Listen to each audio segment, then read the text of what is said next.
నిన్న మా బండి సంజయ్ గారు, అదేవిధంగా మా ఈటెల గారు ఒక ప్లేస్లో కూర్చొని పెట్టి వాళ్ళకి కాంప్రమైజ్ చేపిస్తున్నారు. అభయ్ పాటిల్ గారు, ఇంకా మా డాక్టర్ లక్ష్మణ్ గారు అందరు కూడా వీళ్ళందరూ ఒకటైతేనే తెలంగాణలో భారతీయ జనతా పార్టీని ఇంకా మనం స్ట్రాంగ్ చేయొచ్చు. ఆ ఒక మంచి ఆలోచనతోని అందరు కూర్చున్నారు, మంచిదే. కానీ ఆ ఇద్దరు వ్యక్తులు ఒక్కటైతే తెలంగాణలో మన బీజేపీ గవర్నమెంట్ వస్తుందా నేను అడుగుతున్నా. ఈ ఇద్దరు ఒక్కటే ఉన్నారు, ఇద్దరు ఒకటే ఉన్నారు. ఓకే, కొద్దిగా మనసులో కొన్ని క్వశ్చన్ ఉండొచ్చు, కొన్ని బాధలు ఉండొచ్చు, ఒక్కటేనారు, చాలా మంచిది. కానీ ఇవాళ భారతీయ జనతా పార్టీలో చాలామంది సీనియర్లు, అధికారులు, సీనియర్ కార్యకర్తలు చాలామంది ఉన్నారు. వాళ్ళ పరిస్థితి ఏంది వాళ్ళ పరిస్థితి? ఇవాళ ఎంతోమంది గతంలో మున్సిపల్ ఎలక్షన్ జరిగిన చాలా వరకు కార్పొరేటర్ గెలిచినారు. అసలు ఆ కార్పొరేటర్ ఎట్లా ఉన్నారు, ఏంది మీ డివిజన్ పరిస్థితి ఏంది, ఎస్ఐఆర్ ఏ విధంగా జరుగుతుంది చూస్తున్నారా? నో. బూత్ కార్యకర్తల పరిస్థితి ఏంది అడుగుతున్నారా? నో. నెక్స్ట్ మున్సిపల్ ఎలక్షన్ వస్తున్నాయి, 3 మేయర్ అవుతారంట. ఆ 3 స్థానంలో భారతీయ జనతా పార్టీ స్ట్రాంగ్ ఉందా లేదా చూస్తున్నారా? నో.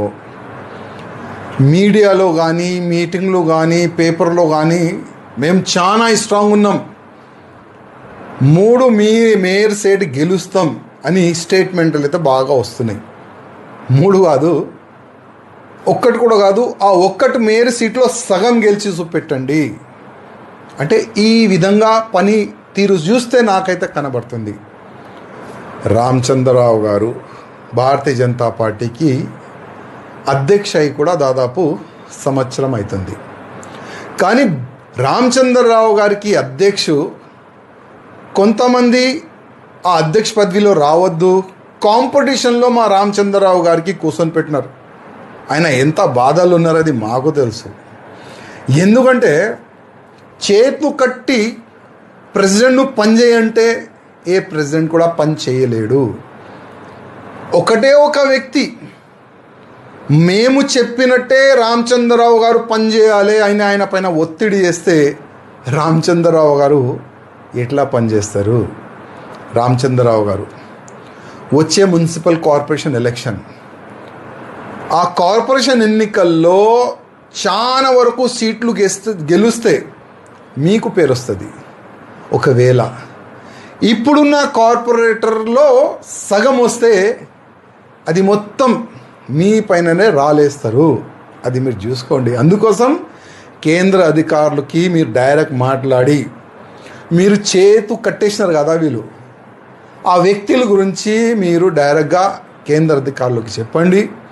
మీరు ఫ్రీ హ్యాండ్గా తెలంగాణలో వచ్చే మున్సిపల్ ఎన్నికల్లో మీరు పనిచేస్తేనే మంచి రిజల్ట్ వస్తుంది. నా ఒక రిక్వెస్ట్ మా రామచంద్రరావు గారికి, అదేవిధంగా మా కేంద్ర అధికారులు కానీ, భారతీయ జనతా పార్టీలో పెద్ద నాయకులు కానీ, వాళ్ళు కూడా ఒక రిక్వెస్ట్, ఒక వ్యక్తి గురించి ఆలోచన చేయకండి. మాలాంటి చాలామంది వచ్చినారు, మాలాంటి చాలామంది గాయబ్ కూడా అయిపోయినారు.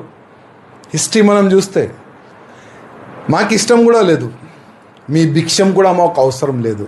కానీ రిక్వెస్ట్, నాలాంటి చాలామంది కార్యకర్తలు ఉన్నారు, ఒక్కసారి తెలంగాణలో డబుల్ ఇంజన్ గవర్నమెంట్ రావాలి, భారతీయ జనతా పార్టీ గవర్నమెంట్ రావాలి, కాషాయం రాజ్యం రావాలని చాలామంది కలలు చూస్తున్నారు. ఆ కలలు ఏ విధంగా మనము కార్యకర్తల ఆలోచనని ఏ విధంగా మనము సక్సెస్ చేస్తాం, దాని గురించి మీరు ప్లాన్ చేయండి. ఆ 2-3లో ఉంది కదా ఈగోయిజం, ఆ ఈగోయిజంని పక్క పెట్టండి. లేకపోతే కేంద్రంకి వీళ్ళ ఈగోయిజం వల్ల, వీళ్ళు రాజ్యం వల్ల ఎంత డ్యామేజ్ జరిగింది పార్టీకి, అది కేంద్ర అధికారులకు చెప్పాలని మా రామచంద్రరావు గారికి నా ఒక రిక్వెస్ట్.